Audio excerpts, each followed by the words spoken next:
warahmatullahi wabarakatuh.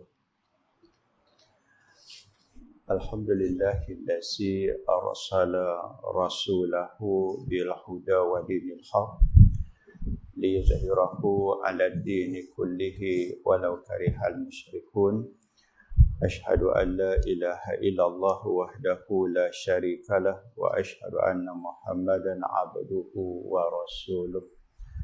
Allahumma fasalli wa sallim wa barik ala Muhammad wa ala alihi wa sahbihi wa man tabi'ahu wa nasarahu ila yaumiddin wa ba'du.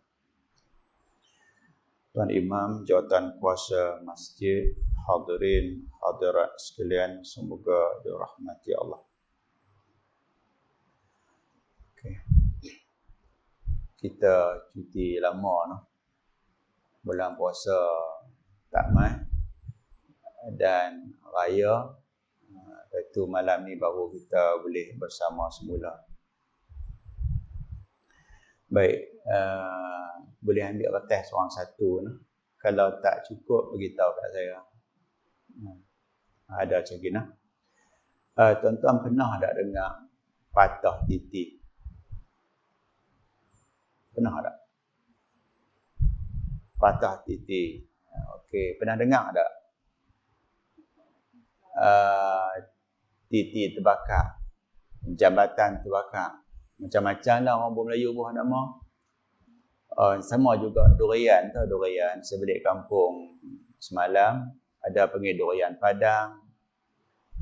Sebab apa? Duduk tengah padang. Durian buah sorok, sebab buah tak nampak, kena cari baru jumpa. Macam-macam lah orang panggil kan. Baik, bila sebut kata patah titi ni, apa dia? Ada anak mati sebelum ayah dia. Lebih kurang macam ni lah. Kita ada ayah, abang kita mati. Abang kita tu dia abang kita lah. Dan abang kita tu dia ada anak. Jadi bila ayah kita mati, abang kita tak dapat sebab dia mati dulu. Anak dia pun tak dapat sebab ayah kita ada lagi anak laki-laki lain. Itu nama dia patah titi. Faham tak ni? Jadi lebih kurang kita cakap hak yang mati lambat tu untung lah. Kan? Hak mati lambat. Hak mati awal tu kira kita kata rugilah. Macam tu.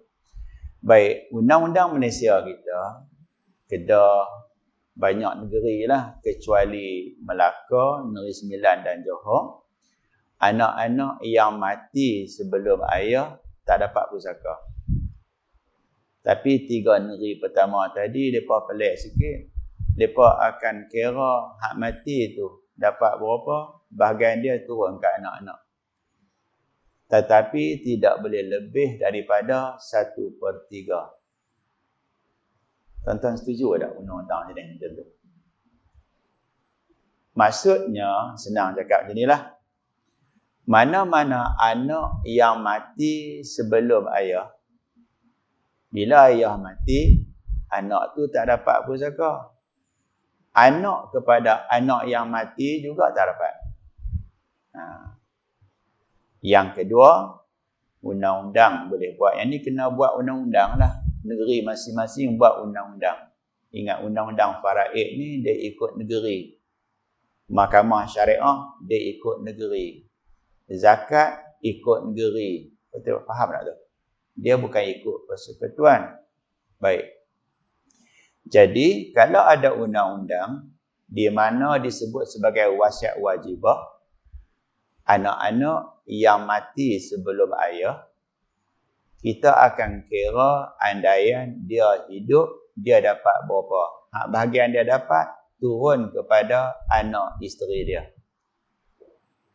Jadual yang tuan-tuan dapat seorang satu tu, itu pelaksanaan secara umum di Malaysia.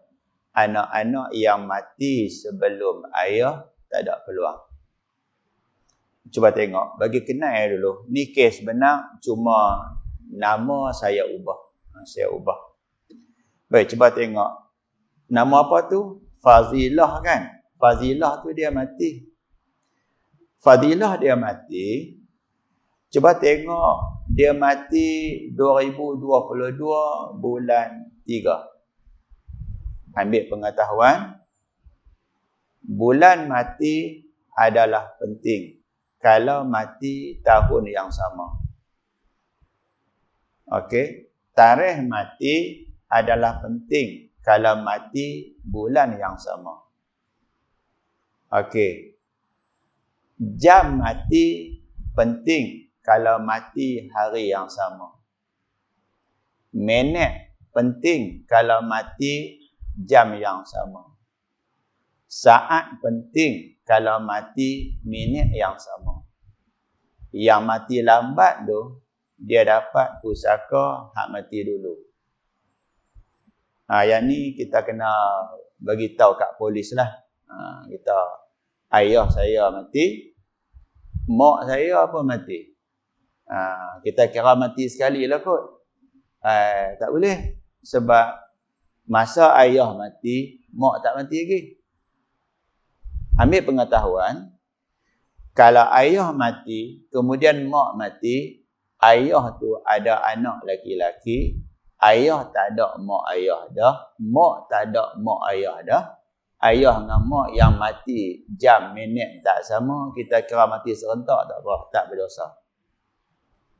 Tetapi kalau ayah dengan mak mati minit tak sama, apatah jam tak sama, ayah dengan mak masing-masing ada mak ayah atau salah seorang, apatah mak ayah tidak ada anak laki-laki, mati 2 kali, kira 2 kali. Cuba tengok. Fazilah mati tahun 2022. Sebelum dia mati, anak dia nama Kasim mati dulu 2021. Jadi Kasim tak dapat pusaka Fazilah. Ahmad mati sebelum Fazilah, Rahmah mati sebelum Fazilah, Rahim suami Fadilah juga mati sebelum Fazilah. Jadi ringkasnya Fadilah dia M5. Mana apa M5? Mati nombor 5. Maka M4, M3, M2, M1 tak dapat. Cuba tengok bawah M4 tu. Kesian kat dia. Dia mati dengan mak dia berbeza tahun. Tapi sebenarnya tak sampai 1 tahun pun kan. Sebab mak mati bulan 3, anak mati bulan 11. Macam itulah. Baik, cuba tengok. Cuba cari Subri, Lazim dan Zaki. 3 orang itulah yang mengalami patah titik. Sebab pusaka Fadilah tak dapat kepada 3 cucu tu. Sebab Fadilah masih ada 3 lagi anak laki-laki, Sofi, Daruh dan Yusri. Ringkasnya, cuba tengok jadual di bawah. 1, 2, 3 perhabis harta. 4, 5, 6 terhalang. Siapa yang halang? Sofi, Darus, Yusri. Maka menyebabkan tanah yang dijual dengan harga RM81,000 difaraidkan dibahagi 3 orang saja. 3 orang saja dapat, 4, 5, 6 tak dapat. Hati-hati kalau orang tanya. Ni hakim pun kena cermat lah. Sekiranya nak faraid harta Fazilah, masa nak faraid Kasim mati. Faham tak? Masa Fadilah mati, kalau Kasim ada, Kasim dapat. Faham tak? Sekiranya masa Fadilah mati, sekiranya Kasim hidup, masa nak bicara pusaka, Kasim mati, maka Kasim dapat. Bahagian dia turun kepada anak dan isteri dia. Ini dah orang Melayu, kerap kali dia suka mohong. Ayah mati, faraid tak buat. Kemudian abang mati, baru nak faraid. Abang mereka tak letak dalam senarai waris. Maka adik-adik Yang tipu tu dia telah makan harta pusaka abang. Abang tu mati, ada anak kecil, makan pusaka anak yatim. Dia hujah barangkali di mahkamah, dia kata, ayah kami mati, abang kami mana ada? Abang kamu ada. Masa tu hakim kena tanya, minta surat mati ayah dan minta surat mati abang. Abang kami mati lama dah, mana kami simpan surat mati? Tak apa. Perbicaraan hari ini tangguh. Pegawai yang membuat siasatan pergi kubur.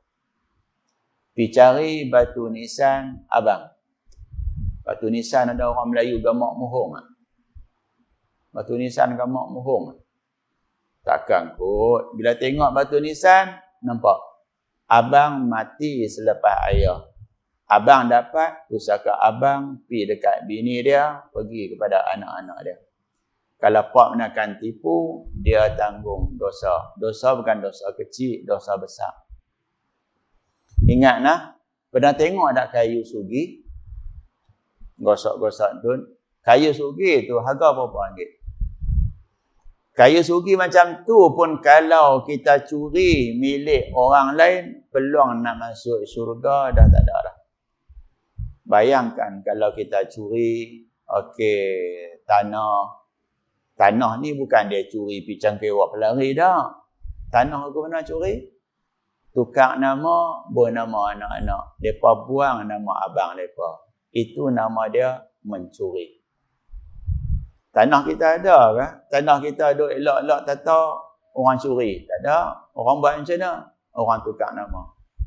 Tukar nama tu berdosa. Okey nah. Baik, clear yang tu, kita masuk kepada kitab kita. Ada soalan boleh tanya. Baik, kita nak bincang masih lagi bab semayang. Saya nak tanya Ustaz, semayang susah ke senang? Senang kan? Model dia apa dah? Kem pelekat. Betul tak? Kem pelekat yang orang lelaki. Orang perempuan banyak benda yang dia kena pakai. Saya cerita bab semayang sikit. Baru-baru ni saya pergi Shah Alam. Saya pergi Shah Alam pagi Jumaat pukul 5 pagi. Baik, saya nak tanya. Saya kena semayang Jumaat. Pagi Jumaat jam 5 pagi. Saya tak kena semayang Jumaat lah. Sebab saya keluar rumah, subuh belum masuk. Tidur pukul 2, pergi Shah Alam pukul 5. Solat subuh dekat Gunung Semanggui. Baik, pergi 2 biji kereta, pergi 2 balik 1, hantar kereta dekat anak nombor 2 di sana. Solat subuh ada jamak tak? Subuh. Tak ada. Solat subuh ada qasar tak? Tak ada. Tapi ramai dah orang tak semayang berjemaah solat subuh. Ramai. Masing-masing kalau. Sedangkan semua tak ada yang jamak, semua tak ada yang qasar. Saya parking kereta sebelah mos yang agak tinggi. Mos ni kereta orang kaya-kaya lah. Tengok nombor pun cantik. Dia masuk surau, saya masuk surau. Tengok pakaian cantik apa semua. Ni tu imam aku lah. Dia dah takbir dah, saya pun berdiri di belakang dia. Sebab di belakang dia ada seorang janggut juga. Mai sekali pak. Allahu Akbar. Faham? Saya tengok dia rokok, saya pun rokok. Faham? Dia i'tidal, saya mufaraqah. Sebab i'tidal dia tak ada tamaninah. Dia rokok okey, bila dia diri tamaninah tak ada. Saya mufaraqah. Okey, saya sangkakan hak sebelah kiri saya tu makmum. Saya duk tengok dia tak ikut pun imam sebelah. Imam depan dia. Dia pun tak ikut, aku seorang rupanya. Saya cadang nak ikut dia. Dia dah turun sujud di bawah. Dia sujud, punggung belakang nampak. Jadi semayang seorang-seorang. Nampak tak? Hak pertama tak sah sebab tumaninah tak ada. Hak nombor 2 tak sah sebab aurat tak tutup. Tu contoh. Okey. Semalam ada seorang tak WhatsApp kat saya, dia kata, Ustaz, saya nak qada selama 10 tahun Ustaz. Nak qada semayang 10 tahun. Saya tak tanya dia sebab apa 10 tahun nak qada. Boleh tak saya qada, saya tak baca tasyahud awal. Saya kata, awak tak baca. Tinggal tasyahud awal makruh. Makruh kena sujud sahwi. Bahkan saya beritahu kat dia, kalau tinggal tasyahud awal secara sengaja, kamu sujud, kamu kena istighfar. Kamu gamak ke buat? Nombor dia, saya tak sih.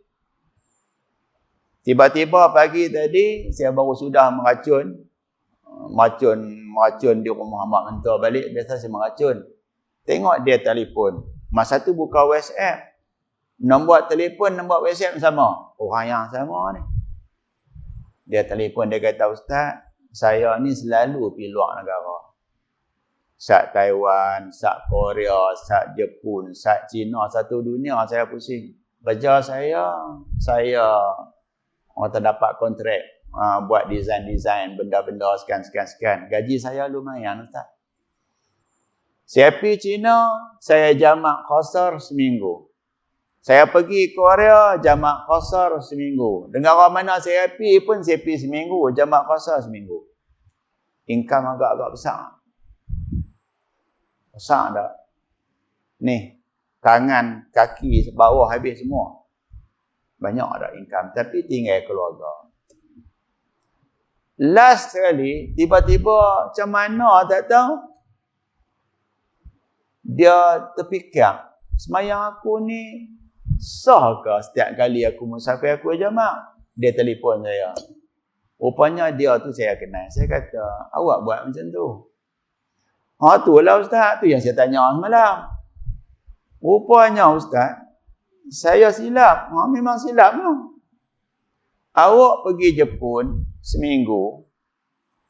Kalau awak sampai Jepun petang tadi, petang Isnin. Malam ni kira Selasa, Rabu, Khamis. Kalau kamu balik hari Jumaat sebelum Maghrib, kamu boleh jamak sepanjang masa kamu ada di Jepun. Tapi kamu pi dah niat dah seminggu. Saya nak tanya, kita boleh bohong orang, tapi kita tak akan boleh bohong kita. Percaya tak? Boleh ni bukan makna saya kata boleh bohong tu tak berdosa dah. Kalau kita bohong orang mungkin percaya. Kita boleh bohong kita tak? Tiket penerbangan pi dan balik siap dah.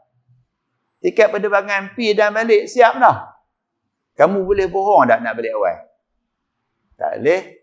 Jadi sepanjang kamu duduk di China ke, di Korea ke, solat subuh kamu sah. Sebab subuh tak ada jamak, tak ada qasar. Zuhur dengan asar confirm buat dua-dua. Dua-dua tu tak sah. Sebab kamu tak ada jamak qasar. Sebab kamu niat bermukim seminggu. Zuhur tak sah, asar pun tak sah. Maghrib kamu solat jamak takdim. Maghrib tu sah sebab maghrib memang 3 ke mana pun. Isyak 2 tak sah. Ya Allah, kamu nak kena qada zuhur, asar, isyak, zuhur, asar, isyak, jannah qada. Ya Allah, awak jadi gitu Ustaz. Itulah macam mana tak tahu terfikir balik. Rupanya boleh jamak 3 hari. Kalau kita pergi 3 hari. Kalau kita nak duduk satu tempat genap 4 hari, sampai-sampai tak boleh jamak, tak boleh qasar. Nasib baik dia mengaji. Kalau tak mengaji, dia kata, Ustaz, saya ambil tindakan, saya berhenti dah kerja. Saya makan komisen saja. Komisen cukup Ustaz, cukup. Habis dah buat apa? Kerja qada? Qada. Harapnya saya habis qada baru saya mati. Nampak tak? Tu orang tu bagus tak? Baguslah, bagus. Baik, cuba tengok, tak silap saya masalah 130 kot. Dia ada. Lama tinggal 2 bulan. Nah. Baik, hukum berimamkan kepada yang memeluk agama Islam. Muka surat 112 Jawi nah. Hak yang Rumi saya nak tolong tengok. Rumi muka surat 85. Nah, Rumi muka surat 85. Hukum berimamkan kepada yang memeluk agama Islam.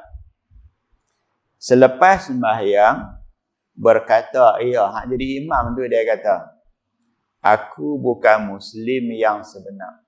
Aku bukan orang Islam. Kita pulun ikut dia, tata dia kata dia tak Islam. Faham tak ni? Nak bagi senang faham. Orang Mesir, orang Kristian di Mesir, mereka cakap Arab tau. Nak kenal mereka contoh nama apa? Nama Yusuf. Yusuf biasanya Kristian di Mesir, Yusuf. Tapi ada orang Islam, Yusuf tu orang Islam ada. Nah, Yusuf tu jenis tu lah. Mereka Kristian, boleh cakap Arab, boleh baca Fatihah, bagi salam. Mereka bagi salam, kita sangka mereka Islam tak? Islam. Ni cerita ni kita kena reka lah bagi faham. Kita tengok dia, okey sila. Dia pun jadi imam. Sudah salam dia kata, maaflah saya bukan orang Islam. Faham tak? Soalan dia, kita nak kena ulang semayang ke tak kena ulang? Samalah keadaan dia. Nak bagi faham ni. Ambil ayat semayang. Okey, terlupa basuh kaki. Faham tak? Terlupa basuh kaki. Macam mana jadi? Saya buat misal saya lah senang. Saya ni semayang dohak 2 kali. Sebab apa 2 kali? Kalau nak makan kenduri kat Pulau Pinang, masa mandi tengok, tahu tak? Gam, paip ayak. Gam. Saya cuci tak habis. Saya ambil semayang, saya basuh tangan. Rambut saya tak sapu. Kaki saya tak sapu. Sebab apa? Sebab tak boleh sapu lagi lah. Tangan ada gam lagi. Saya cuci dekat sinki. Semayang. Rupa-rupanya, ya Allah, ada gam lagi. Bahkan ayat semayang, rambut saya tak sapu. Kaki saya tak basuh. Zuhur semayang 2 kali. Baik. Bagi mereka yang jadi imam, dia tak ada ayat semayang. Atau ayat semayang dia tak sempurna. Kita tahu tak dia tak ada ayat semayang? Kita tak tahu. Allahu Akbar. Dia semayang. Sudah semayang dia beritahu, maaf lah, saya terlupa ambil semayang. Jawapannya, solat dia batal, solat kita sah. Kenapa sah? Sebab kita tak tahu. Sebab apa dia tak sah? Sebab dia tak ambil ayat semayang. Hatta sekalipun lepas dia semayang, baru dia teringat semayang dia tak sah, dia kena ambil semayang, kena semayang lagi. Tu kata mengaji penting tak mengaji? Penting tak mengaji? Penting. Jika semayang seorang berimamkan dengan seorang lelaki yang telah memeluk agama Islam. Kita nampak dia memeluk Islam. Dia jadi imam. Kemudian selepas daripada sembahyang atau selepas daripada beberapa masa yang lama, berkata ia, contoh lepas-lepas sembahyang apa semua, dia berkena roti canai. Berkena roti canai. Kami duduk sembang-sembang. Dia kata, aku kan Islam. Allah. Sembahyang hak dia tu memang tak sah lah sebab dia tak Islam. Tang kita tu lagu mana? Aku bukan daripada golongan orang Islam yang sebenar. Pakaianku saja. Atau kata ia, dahulu aku Islam. Dan telah aku murtad wal'iyyazabillahi ta'ala. maka tidaklah wajib makmum itu mengqadakan sembahyangnya.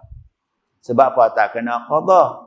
Zahir kita nampak dia orang Islam, dia masih Islam, dia murtad, kita tidak tahu. Kerana pada zahirnya memulakan ia dengan sembahyang itu mendusta ia akan perkabaran. Bila dia sembahyang, kita nampak, kita kata dia Islam. Apa yang dia kata lepas sembahyang, kita tak ambil kira. Dia kata dia tak Islam, memang dia tak Islam lah. Kita kira masa dia jadi imam, nampak macam orang Islam. Solat kita sah, solat dia batal. Demikianlah tersebut dalam kitab Jawahir dan ini bandingannya. Bandingan ni nak buat apa? Nak bagi senang faham. Bukanlah makna betul tepat sebiji dah, nak bagi senang faham. Cuba dengar dia kata apa. Seperti berkata seorang, aku jual kepada engkau barang ini. Bila jual, orang tu beli tak? Saya beli. Atau dia kata, saya jual tanah ini kepada kamu dengan harga sekian. Orang tu pun kata, saya beli tanah ini dengan harga sekian. Berlaku dah ijab dan qabul? Dah berlaku dah. Tiba-tiba dia pergi kata apa? Dia kata, aku jual kepada engkau barang ini, kemudian berkata ia, aku telah wakafnya. Maaflah, aku wakaf dah barang ini sebelum aku jual. Apa yang dia kata dia wakaf, kita tak terima. Faham tak? Sebab apa tak terima? Kamu jual, kamu takkan tak tahu kamu ada tanah tu. Kamu kata kamu wakaf, saya tak terima. Berbeza, dia jual, baru dia teringat, kata dia dah wakaf, tanah pun dah milik majlis agama Islam dah. Yang tu jual beli, tarik balik, tak jadi. Dan jika sembahyang seorang berimam seorang yang ia mengetahui kafir, ini beza ni. Dia terang-terang tidak Islam. Kita tahu dia tak Islam.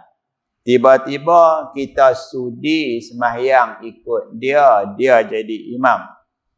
Kemudian nyata bahawa ia telah memeluk agama Islam sebelum sembahyangnya, maka wajiblah ia mengqada sembahyangnya itu. Nampak tak terbalik? Hak tadi nampak macam orang Islam, dia jadi imam kita. Lepas sembahyang dia kata dia tak Islam, sembahyang kita sah. Hak yang kedua, terang depan mata kita, dia tak Islam.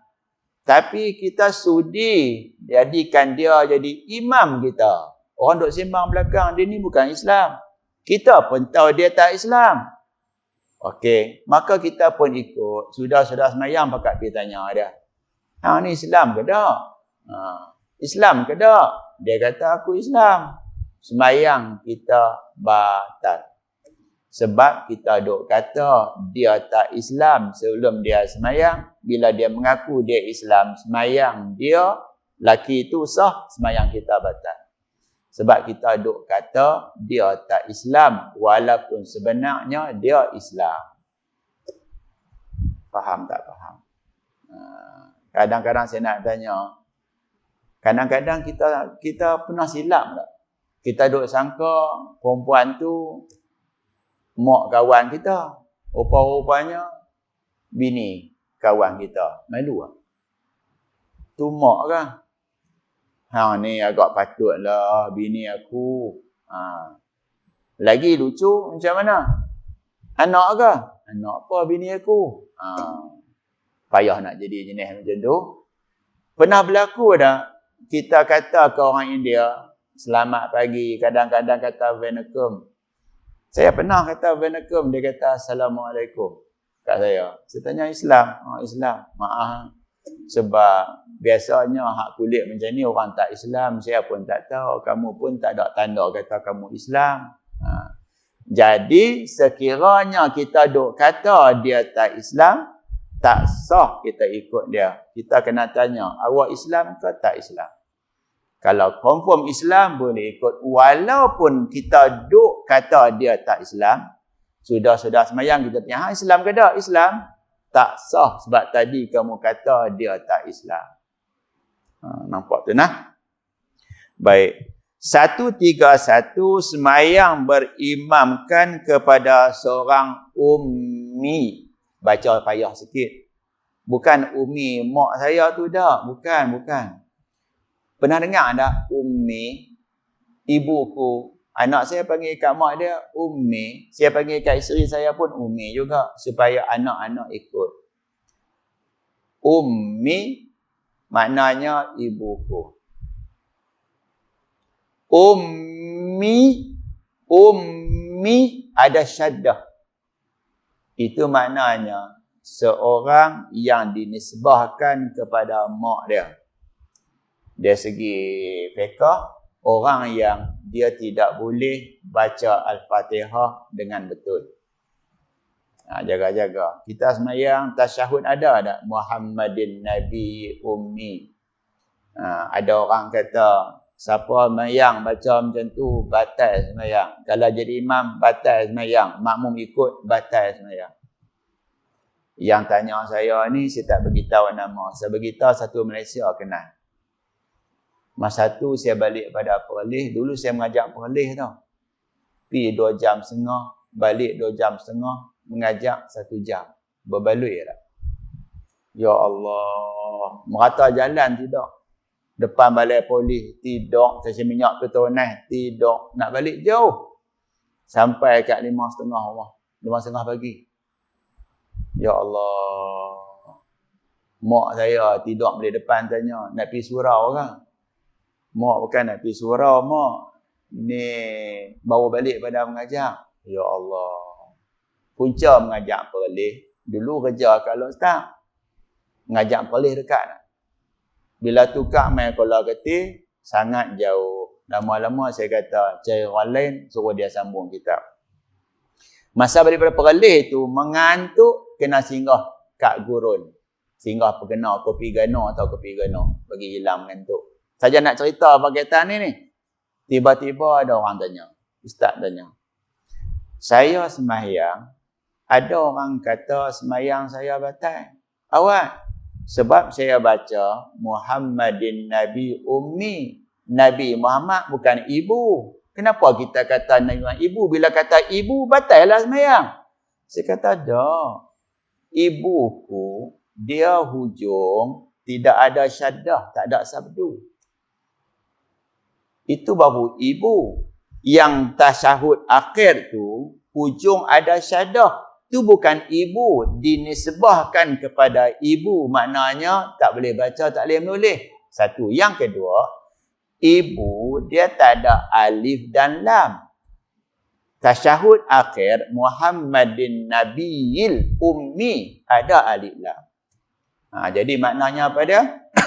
Kita baca tasyahud akhir, memang baca yang tu tidak batal sama sekali.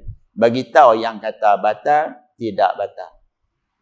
Kan? Bulan lain pula, pergi lagi Perlis. Faham tak? Kebetulan kena balik malam tu, hari tu, nisfu Sya'ban. Lalu kok ni? Ni naik kalau kok ni, keluar tu sejak teman sejati kalau kok ni. Teringin nak puasa nisfu Sya'ban lah. 5.30 subuh dekat nak lagi. Beli nasi lemak dekat tu, dekat Masjid Pinang Tunggai. Masjid Taubah. Beli nasi lemak, pergi ke depan sikit sambil duduk makan nasi. Tiba-tiba ada orang ketuk tingkap. Perempuan ketuk tingkap. Saya pun ada apa ni hajar nasi lemak tadi? Ada apa kak? Sarong tu, ayak tak ada kan lagi lekat. Ya Allah, budi dia. Saya kata, tak apa kok kak. Tak apa. Kak jual ke ayam? Saya tak jual, saya balik bancuh di rumah. Dia balik bancuh kopi panas kat saya. Setiap kali lalu kok tu, saya akan tengok. Kak mana satu tak jumpa. Kan? Budi dia fikir kita makan takut lekat. Maknanya apa dia? Bagus tak? Bagus. Baik. Jadi ummi ada sabdu makna tak boleh baca, tak boleh menulis. Makna Fatihah pun tak boleh baca. Apabila nyata bahawa keadaan imam itu seorang ummi, bukan ibu, ummi, tak boleh baca Quran, maka sembahyangnya tidak sah. Sembahyang orang tu tak sah. Bila sembahyang orang tu tak sah, kita ikut dia juga ikut tak sah. Dan jika sembahyang seorang ummi sebagai imam kepada jemaah ummi sepertinya juga. Faham tak ni? Boleh faham tak? Boleh faham. Dia tak boleh baca Fatihah. Geng di belakang dia tu sama geng dia juga. Sama-sama tak boleh baca Fatihah. Okey? Dan ada juga orang yang baca Quran Fatihah dia betul. Maka semayang jemaah ummi itu sah dan semayang jemaah qari itu tidak sah. Pelik tak? Kalau dia jadi imam, Fatihah dia tak betul. Orang yang Fatihah tak betul, ikut dia, sah. Sebab apa sah? Sama-sama tak boleh baca. Sebaliknya orang yang reti baca Fatihah, ikut imam baca Fatihah, tak sah. Sebab kamu tak patut jadi imam dia. Kitab ni saya nak tanya, kitab kecil ke kitab besar ni? Kitab kecil, kitab besar? Jawapan dia kitab kecil. Kitab besar ni sampai tebal meja ni, itu kitab besar lah. Kitab besar bila kita mengaji, ada lagi tambahan. Sah jenis macam mana? Imam bermasalah nak sebut huruf qaf. Makmun tu huruf tu juga. Sama. Hampa ikut dia, sah. Sebab sama-sama lemah tempat yang sama. Syarah dia. Dan dia kata, dan sembahyang jemaah qari itu tidak sah. Dan wajiblah mereka mengulangi sembahyangnya. Menurut qaul mengikut pendapat yang muktamad. Sebab tu kadang-kadang setengah-setengah orang dia tak ikut imam tu, dia ikut imam lain sebab bagi dia imam tu bacaan dia tak okey. Itu benda biasa berlaku dalam masyarakat. Demikian juga tidak sah sembahyang orang yang berimamkan dengan orang yang baca Fatihah dengan bahasa ajam, bukan bahasa Arab. Baik, nak cerita sikit. Pernah satu hari saya dijemput buat bengkel solat nu belah Bagan sana. Bagan pukul 10 sampai pukul asar sampai pukul 4 petang, itulah panjang masa. Dalam duk mengajar tu, laki ada, perempuan ada. Dan saya rasa tak selesa. Ada seorang perempuan pakai baju kelawak. Tahu tak baju kelawak? Baju kelawak duk pakai di rumah tak apalah kan. Kalau pergi pasar malam pekan hari baju kelawak, orang kata orang tak tahuan. Tak dengar ada baju kelawak. Baik, nak cerita. Bila saya buka peluang bertanya, perempuan baju kelawak tu bangun. Dia kata, Ustaz, saya ni convert masuk Islam. Oh, saya isteri yang kedua. Dia pergi abang pula dah. Saya tak boleh baca Fatihah. Boleh tak saya baca Fatihah dengan terjemah Melayu? Saya kata, Puan, lah ni ramai orang reti baca Fatihah. Pergi cari seorang, berdiri di tepi puan.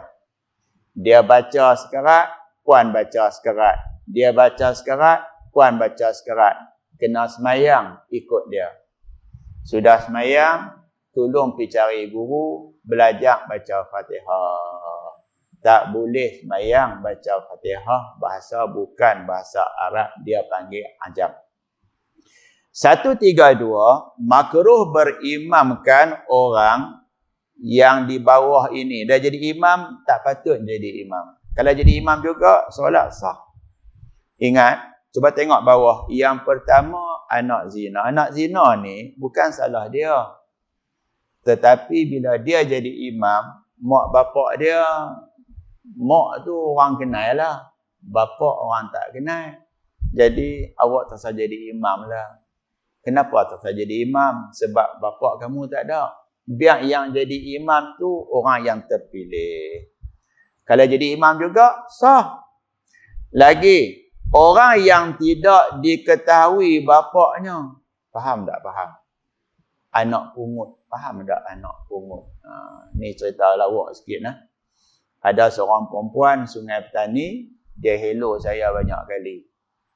Isunya dia ada anak perempuan seorang, kahwin anak perempuan seorang. Dia kata, Ustaz, nanti pusaka saya jadi macam mana? Saya kata, anak puan dapat, suami puan dapat juga. Tapi suami saya tu Ustaz, dia bukan ayah kepada anak saya. Itu suami saya hak yang kedua. Saya dapat anak seorang, suami saya mati, lama. Akhirnya saya menikah pula. Jadi isunya, saya kalau mati ada suami, buat tiri anak saya. Yang dia tanya ni, saya tanya balik. Lah, pusaka kamu dapatkah abang adik kakak kamu sama? Saya abang adik kakak tak ada. Sebab saya anak pungut. Faham anak pungut? Anak orang jumpa, ambil belah. Saya cerita benda ni dalam kelas, saya kata, dekat Unisyam ada 2 orang anak pungut. Faham anak pungut? Anak-anak murid kata, Ustaz, duk mengata orang, Ustaz, anak pungut. Saya kata, betul saya kata. Tengah duk bercakap tu, anak pungut lalu. Nama Zahra. Saya buka pintu, Mas. Saya tarik dia masuk kelas. Ayah nama apa? Ayah saya nama pungut. Faham tak?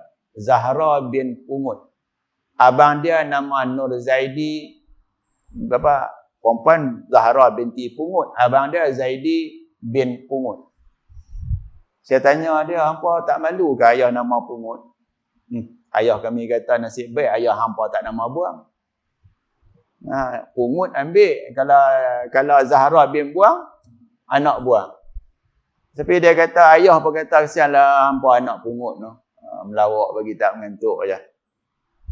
Orang yang tidak diketahui bapaknya macam mana ni? Contohnya, ruangan isi nama bapak tak ada, kosong.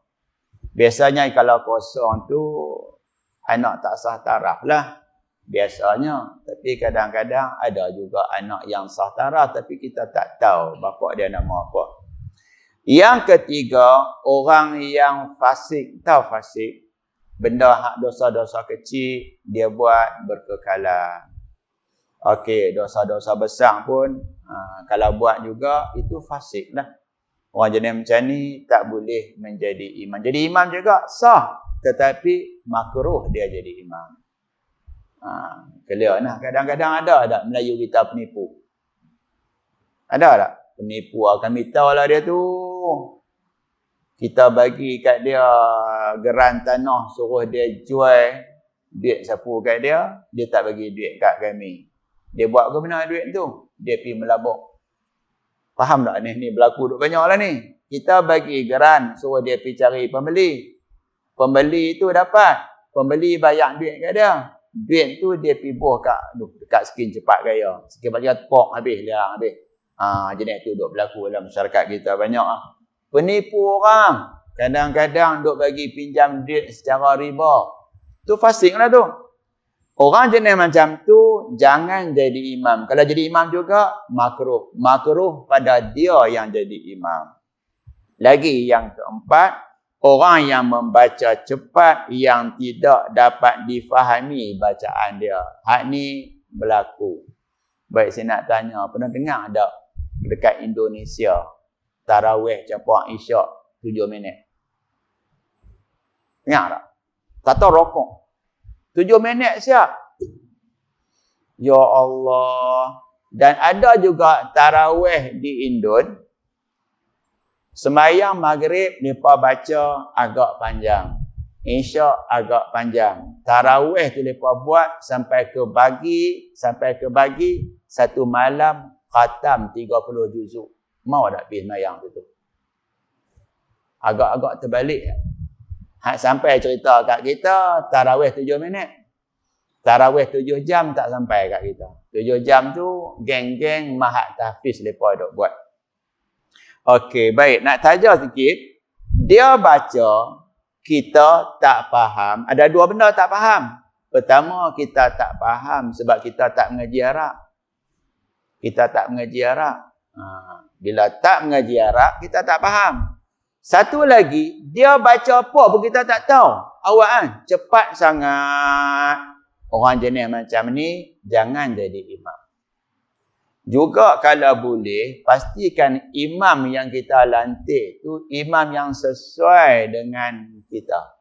Yang ni saya ada pengalaman dengan Arab, dia baca Fatihah lebih kurang sama panjang dengan kita baca Qul huwallahu ahad.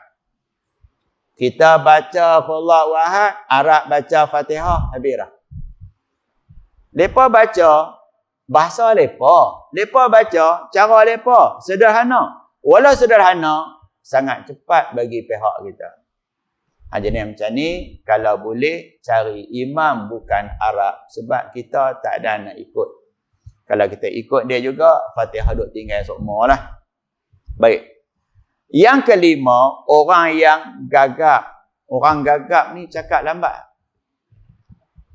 Gagap. Nak macam payah. Jawapan dia hampir duduk belakang. Orang gagap ni, kelas semayang tepi kita selesa tak? Tak selesa tak? Orang gagap, payah. Lagi. Yang keenam, nampak macam angka 7, orang yang tidak betul bacaan. Mustaqim jadi mustaqim. Qaf dia jadi kaf. Contoh. Akbar jadi asbar. Akbar jadi ikbar. Macam-macam. Yang ni kalau tuan-tuan perasan elok-elok, memang duk berlaku dalam masyarakat kita. Kadang-kadang, Bismillahirrahmanirrahim. Perasan tak? Nun dhammah. Tu. Solat tak batal nah. Baca Fatihah, nun dhammah tak batal. Syarat jangan rokok. Kalau rokok, Fatihah tak ulang baris betul, Fatihah tu cacat, sembahyang batal. Kita baca Fatihah, salah baris, makna tak berubah, tak batal. Nak rokok, kena baca Fatihah, baris kena bagi betul. Tu payah cerita. Lagi, orang yang wah-wah. Saya nak tanya sikit ni. Nak takbir semayang. Tata tengok orang wah-wah sebelah kita. Kita buat apa? Kita buat apa? Kita takbir juga ke pergi semayang dan lain? Duk usali. Faham? Pergi berhenti sana. Mayang talin awak, aku jam tengok dengan dia tu, duk usali. Kadang duk bismillah. Duk bismillah.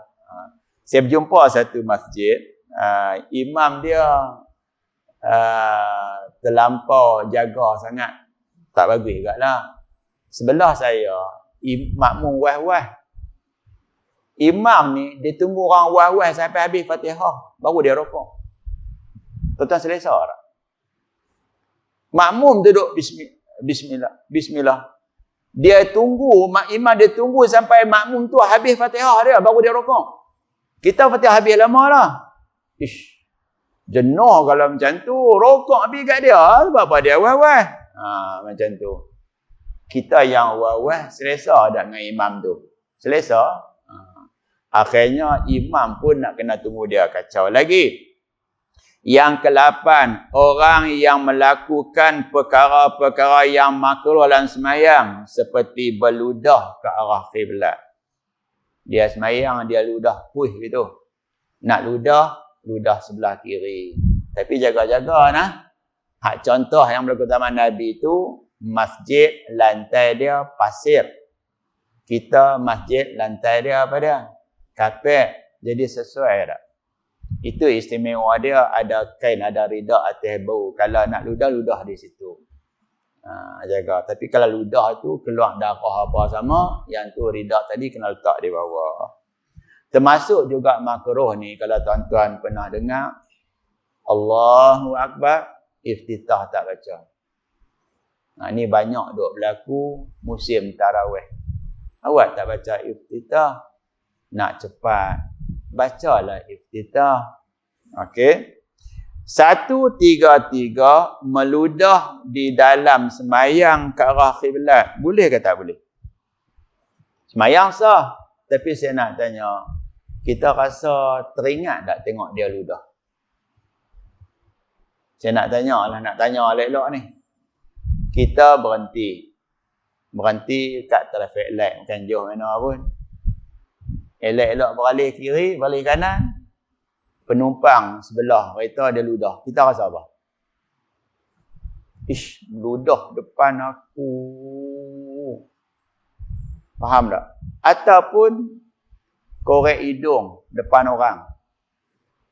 Kita sedaya upaya tak tunjuk ke orang. Tu contoh tu. Sekiranya dia semayang, dia ludah arah kiblat.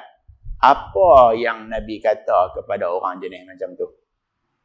Makruh seseorang itu meludah ke arah kiblat di dalam semayang. Jangan nak buat. Dan makruh juga berimamkan dengannya. Berdasarkan hadis yang diriwayatkan oleh Abu Salah Sayyid Ibn Al-Khalad daripada Sallallahu, apa kata Nabi? Bahawa seorang lelaki mengimamkan bagi satu kaum. Dia jadi imam. Nabi nampak lelaki itu jadi imam. Maka tiba-tiba hak jadi imam tu meludah ia ke sebelah kiblat. Nabi nampak dia ludah. Sedang salam ada melihat perbuatan itu. Setelah selesai daripada semayang, Nabi bersabda, hak jadi imam ludah arah kiblat tu, dia dah balik dah. Dah balik dah. Maka Nabi kata apa kepada ramai hak tak balik lagi? Lepas ni, dia jangan jadi imam kamu dah. Ia tidak boleh jadi imam kamu semua selepas hari ini. Lepas tu nak jadi imam pula, orang tak ikut. Dia pun tanya pula, kenapa tak ikut?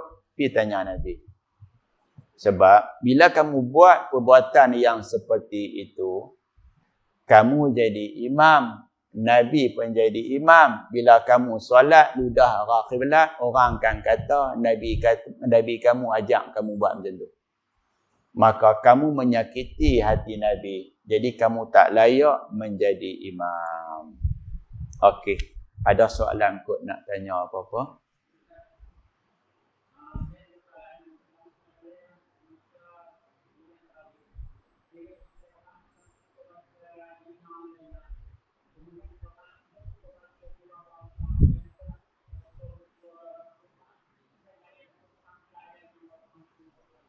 Okey. Apa dia?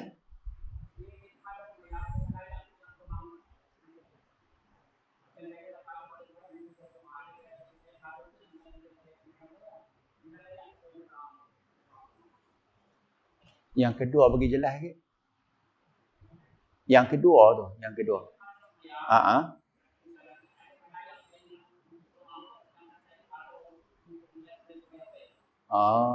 Okey, baik.